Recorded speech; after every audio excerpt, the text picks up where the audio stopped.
এখন অনেকের দিলে একটা প্রশ্ন উত্থাপিত হয় যে হুজুর, তাহলে আমাদের সন্তানগুলা আমাদের সাথে বেয়াদবি করে কেন?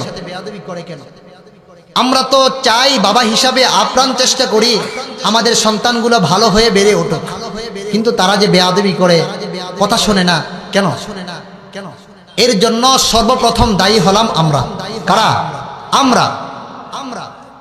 অনেক ছোট ছোট ভুল আছে, যে ভুলগুলাকে আমরা সাদরে হাসির ছল্লে গ্রহণ করি, কিন্তু এই ভুলগুলাই একটা সময় আমার জন্য বিশাল বড় বিপদ আকারে ধারণ করে দেখা দেয়।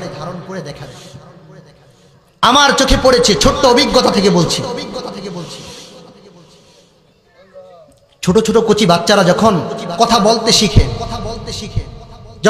বলতে শিখে, পাড়া প্রতিবেশীর সন্তানদের থেকে, বাচ্চাদের থেকে কিছু কথা শিখে শুনে যখন তারা বলা বলি শুরু করে, পিতামাতা খুব বেশি খুশি হয়।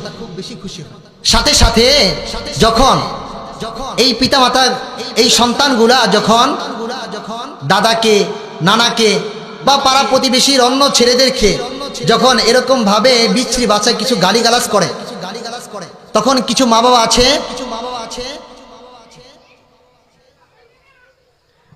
বাবা আছে তারা সন্তানের মুখের গালি শুনে তারা আনন্দে উল্লাসিত হয়ে হাসি রহস্য করে।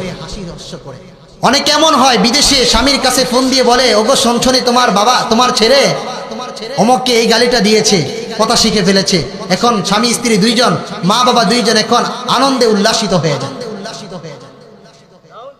আমি বলছি মোহতারাম হাজিরিন, আজকে আমার সন্তানটা এই ছোট বয়সে অপরকে গালি দিয়েছে, গালি বলা শিখতেছে, একদিন অপরের গায়ে হাত তুলবে। এরকম যখন অভ্যাসের ইয়েসেরে পরিণত হয়ে যাবে, একটা সময় এমন হবে আমার সন্তান আমি বাবার গলার মধ্যে কণ্ঠনালী চিপে ধরতে কোনো দ্বিধাবোধ করবে না।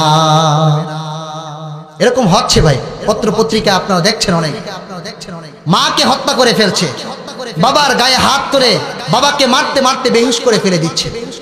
এর জন্য দায়ী কিন্তু আমরা।